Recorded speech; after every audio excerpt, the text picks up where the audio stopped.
हजारों साल पहले की बात है। किसी सल्तनत पर एक बादशाह हुकूमत करता था। उसकी सल्तनत बड़े वसी रकबे पर फैली हुई थी। उसका एक नहायत खास वजीर था जिस पर बादशाह बहुत एतमाद करता था। अपनी सल्तनत के बारे में जो भी मशवरा करना होता वो उसी से ही करता था। एक दिन बादशाह के दिल में पता नहीं क्या आया। उसने वजीर से पूछा कि तुम्हारी जिंदगी की सबसे बड़ी ख्वाहिश क्या है। वजीर इस सवाल पर बड़ा हैरान हुआ। बादशाह सलामत, मेरी तो बस यही ख्वाहिश है कि आपकी खिदमत में ही मेरी जिंदगी गुजर जाए। बादशाह उसकी बात सुनकर मुस्कुराया। मुझे तुम्हारी वफादारी पर पूरा यकीन है, इसलिए इस बात को रहने दो। मुझे अपनी जिंदगी की सबसे बड़ी ख्वाहिश बताओ। वजीर थोड़ी देर खामोश रहा और फिर आजी से बोला, बादशाह सलामत, आप एक बहुत बड़ी और शानदार सल्तनत के सुल्तान हैं। मुझे आप पर बड़ा रश्क आता है और कभी कभी मैं सोचता हूँ कि अगर मैं आपकी सल्तनत के सिर्फ 10वें हिस्से का ही मालिक होता तो कितना खुश नसीब होता। बादशाह ये बात सुनकर बेख्तियार हंस पड़ा। तुम 10वें हिस्से की बात कर रहे हो? अगर मैं अपनी आधी सल्तनत ही तुम्हें दे दूं तो कैसा रहेगा? वजीर ये बात सुनकर घबरा गया। बादशाह सलामत, आप तो हमारे सुल्तान हैं, आपके लिए तो हमारी जान भी कुर्बान। ये आप कैसी बात कर रहे हैं? बादशाह ने कहा कि मैं बिल्कुल संजीदा हूँ। अगर तुम आधी सल्तनत के मालिक बनना चाहते हो तो तुम्हें एक आजमाइश से गुजरना पड़ेगा। बादशाह ने कातब को बुलाया और 2 फरमान जारी कर दिए। पहला फरमान ये था कि मेरी आधी सल्तनत इस वजीर के नाम कर दी जाए और दूसरा फरमान ये था कि इस वजीर का सर कलम कर दिया जाए। वजीर ये सब देखकर परेशान हो गया। बादशाह सलामत, मुझ पर रहम करें। मैंने तो सारी जिंदगी आपकी खिदमत की है। मैंने तो आपके कहने पर ही अपनी ख्वाहिश बयान की थी। आप मुझे ये सजा ना दें। बादशाह ने कहा कि मैं तुम्हें 30 दिनों की मोहलत दे रहा हूँ। इन 30 दिनों में तुमने 3 सवालों के जवाब तलाश करने हैं। अगर तुम कामयाब हो गए तो दूसरा फरमान यानी मौत का फरमान कैंसिल हो जाएगा और तुम्हें आधी सल्तनत मिल जाएगी। और अगर तुम नाकाम हो गए तो दूसरे फरमान के मुताबिक 30 दिन के बाद तुम्हारा सर कलम कर दिया जाएगा। अब गौर से मेरी बात सुनो। पहला सवाल ये है कि इंसान की जिंदगी की सबसे बड़ी सच्चाई क्या है। दूसरा सवाल है कि इंसान की जिंदगी का सबसे बड़ा धोखा क्या है। और तीसरा सवाल, इंसान की जिंदगी की सबसे बड़ी कमजोरी क्या है। बादशाह ने तीनों सवालों से थमाए और कहा कि जाओ, इन सवालों के जवाब तलाश करके 30 दिन के अंदर अंदर मेरे पास वापस आओ। तुम्हारा वक्त शुरू हो गया है। अब वजीर बेचारा परेशान, मरता क्या ना करता, उन सवालों के जवाब तलाश करने की लगन में लग गया। अब वो था तो वजीर। उसने दारुल हुकूमत के दानिशमंदों, मुफक्करों और ज़हीन लोगों को बुलाया, इकट्ठा किया और वो सवाल उनके सामने रख दिए। सबने अपनी अपनी अकल, समझ और तजर्बे के हिसाब से उन सवालों के जवाब देने की कोशिश की, लेकिन किसी का जवाब वजीर के दिल को ना भाया। हर रोज वो नए लोगों को बुलाता, सवाल उनके सामने रखता, लेकिन कई रोज गुजरने के बाद भी वो एक सवाल का जवाब भी फाइनल नहीं कर सका था। जो वक्त गुजरता जा रहा था उसकी परेशानी बढ़ती जा रही थी।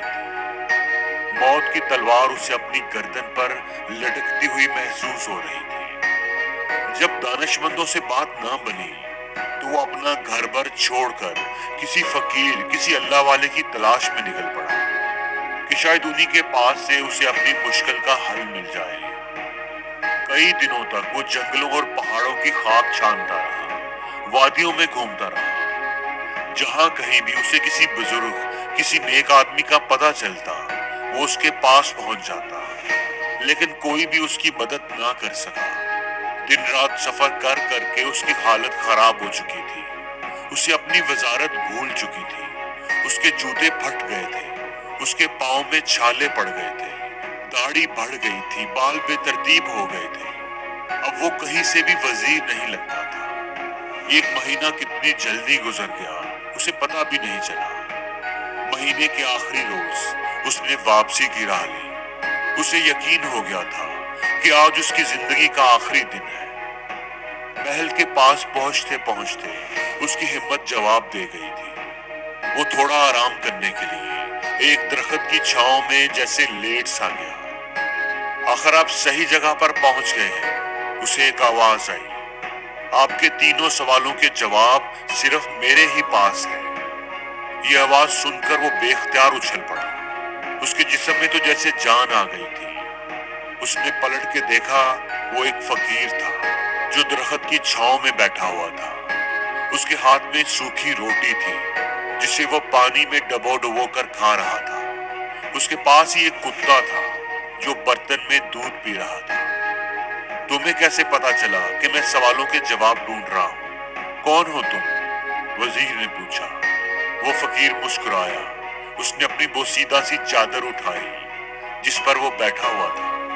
اس چادر کے نیچے ایک انتہائی بیش قیمتی لباس تھا جو صرف بادشاہ کے انتہائی مقرب لوگوں کو ہی ملتا تھا۔ جناب، ایک وقت تھا کہ میں بھی آپ کی طرح بادشاہ کا انتہائی قریبی وزیر تھا، اور مجھ سے بھی وہی غلطی ہو گئی تھی جو غلطی آپ نے کی ہے۔ تو تم بھی سوالوں کے جواب تلاش نہیں کر سکے، لیکن بادشاہ نے تمہیں زندہ کیسے چھوڑ دیا؟ وزیر نے پوچھا۔ نہیں جناب، مجھے ان سوالوں کے صحیح جواب مل گئے تھے، اور بادشاہ نے اپنے وعدے کے مطابق اپنی آدھی سلطنت مجھے دے دی تھی، لیکن میں نے اس سلطنت کے پروانے کو پھاڑ کر بادشاہ کے حوالے کر دیا تھا کہ یہ سلطنت آپ کو ہی مبارک ہو، اور خود اس کٹیا میں آ کر بیٹھ گیا۔ وزیر حیرت سے اس کی بات سن رہا تھا۔ اس نے دل ہی دل میں سوچا کہ یہ کتنا بیوقوف آدمی ہے کہ بادشاہت چھوڑ کر فقیر بنا بیٹھا ہے۔ لیکن یہ وقت اس کی حماقت پر افسوس کرنے کا نہیں تھا، بلکہ اپنی جان بچانے کا تھا۔ وہ اس فقیر کے قدموں میں گر کر گڑ گڑانے لگا، مہربانی کر کے میری زندگی بچا لو، مجھے ان سوالوں کے جواب دے دو۔ فقیر نے کہا کہ میں تمہاری مدد کرتا ہوں، پہلے 2 سوالوں کے جواب میں تمہیں مفت میں دے دیتا ہوں، لیکن تیسرے جواب کے لیے تمہیں قیمت ادا کرنی پڑے گی۔ میں اپنی جان بچانے کے لیے ہر قیمت ادا کرنے کو تیار ہوں۔ وزیر فوراً بولا۔ فقیر نے کہا کہ پہلے سوال کا جواب سنو۔ زندگی کی سب سے بڑی سچائی موت ہے۔ ہر کسی کو اس کا سامنا کرنا ہی پڑتا ہے، کوئی چاہے کتنا بھی طاقتور، امیر یا اثر و رسوخ والا کیوں نہ ہو، وہ اس سچائی سے نہیں بچ سکتا۔ اور دوسرے سوال کا جواب یہ ہے کہ انسان کی زندگی کا سب سے بڑا دھوکہ زندگی ہے۔ ہم میں سے ہر کوئی ہی زندگی کو دائمی سمجھ کر اس کے دھوکے میں آ جاتا ہے۔ وہ دونوں ہی جواب وزیر کو صحیح لگے تھے۔ فقیر کی باتوں میں سچائی تھی، ان کو جھٹلایا نہیں جا سکتا تھا۔ اچھا، تو تیسرے سوال کے لیے تمہاری کیا شرط ہے؟ وزیر نے آہستہ آواز میں پوچھا۔ فقیر نے مسکراتے ہوئے کتے کے سامنے سے دودھ کا برتن اٹھایا اور وزیر کے سامنے رکھ دیا۔ تیسرے سوال کا جواب حاصل کرنے کے لیے تمہیں کتے کا بچا ہوا یہ دودھ پینا پڑے گا۔ وزیر کے ماتھے پر پسینہ آ گیا۔ اسے اس بات کی توقع نہیں تھی۔ کتے کا بچا ہوا دودھ بھلا کوئی کیسے پی سکتا ہے؟ اس نے نفرت سے دودھ کی طرف دیکھا اور پیچھے ہٹ گیا۔ فقیر اس کی حالت دیکھ کر مسکرانے لگا۔ تمہارے پاس اب 2 ہی راستے ہیں۔ وہ سامنے محل کا دروازہ تمہاری موت کا دروازہ ہے۔ جاؤ اور شاہی جلاد تمہارا سر تن سے جدا کر دے گا، لیکن اگر تم ابھی جینا چاہتے ہو اور آدھی سلطنت کے مالک بھی بننا چاہتے ہو تو پھر تمہیں یہ دودھ پینا ہی پڑے گا۔ فیصلہ اب تمہارے ہاتھ میں ہے۔ وزیر سوچ میں پڑ گیا۔ ایک طرف اس کی جان اور آدھی سلطنت تھی، اور دوسری طرف عزت نفس کی قربانی تھی، کتے کا بچا ہوا دودھ تھا۔ دونوں ہی کام بڑے مشکل تھے۔ کتنی ہی دیر وہ سوچتا رہا، آخر جان اور مال جیت گیا اور عزت نفس ہار گئی۔ اس نے وہ دودھ کا پیالہ اٹھایا اور آنکھیں بند کر کے منہ سے لگا لیا۔ ایک ہی سانس میں وہ سارا دودھ پی گیا۔ اب مجھے میرے سوال کا جواب بتاؤ۔